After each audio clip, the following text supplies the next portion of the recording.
Badminton isn't just about speed, power, and technique. The real battle happens in your mind. In this video, we'll dive into the psychology of badminton matches and teach you how to improve it so that you can become a winner as well. Let's jump right in. Number one is the mindset of a champion. The best players aren't just physically strong, they're mentally strong as well. They believe they can always win even when they're losing or even if their opponent is so much stronger than them. They're laser focused and they're always locked in. The moment you let your emotions take control is the moment you lose the match. We need to learn ways to stay laser focused and stay confident in ourselves throughout the whole match.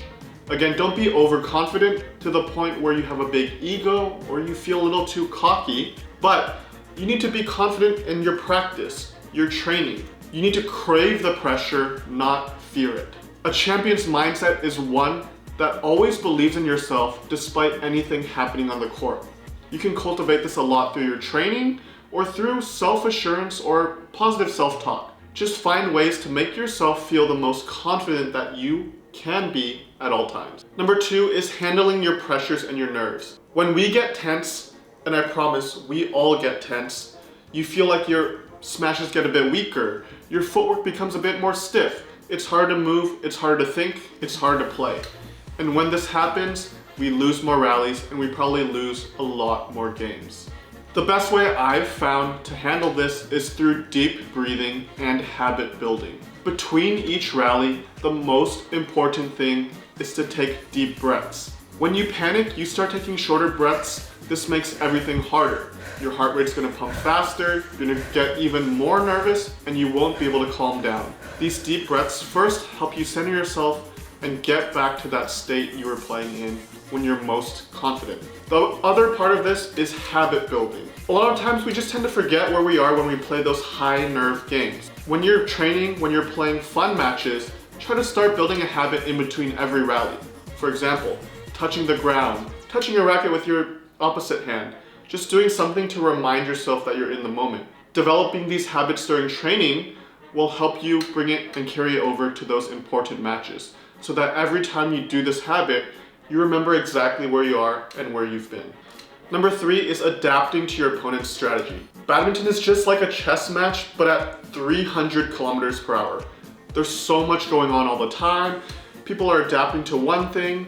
Every few points they change their strategy again. It seems daunting, but let's break this down. The first step is to identify the patterns. Do they tend to hit it to one spot more often than not? Is there a corner they feel a lot more comfortable in or getting a lot of winners from? Identify those things and let's force them to do the opposite. So for example, if they have a great forehand shot and they keep hitting winners from that side, guess what? We gotta avoid it. Play more to their backhand side or try to see if you can move them around the court more so they can't get those comfortable shots. Similarly, you can't get too predictable. When you start doing stuff like that, don't make that your only focus. Every now and then, still play them to their favorable corner because you do need to mix things up. Stay unpredictable and you'll start to win more matches. The player who adapts first is the player who usually wins the match. As a very quick aside, if you like the tips in this video so far, or you want more tips to really instantly, explosively, and just like that change your game without you having to spend more time on court practicing, you can check out my Badminton Secrets program. It's in the link in the description below. It's designed to do exactly that. So if you're interested in stuff like that, click the link, check it out, let me know what you think. And back to the video. Number four is to stay confident even when you're losing. We've seen so many comebacks from the top players at the most important and crucial moments. Even when you're down 19-15, try to think what it was like when the game just started. Stay confident and focus on only the current point. Stop looking to the score, stick to your own game plan, what you came in with, and what you found your opponent's weaknesses were through the game. Points come one at a time. When you win it, play the next one. When you lose it, play the next one. Just focus on the current moment and you'll be able to stay a bit more confident because you're not looking at the score. When you think of the big picture, what happens if you lose, etc., you're going to lose your confidence, you'll be more nervous, and as a result, you'll play worse.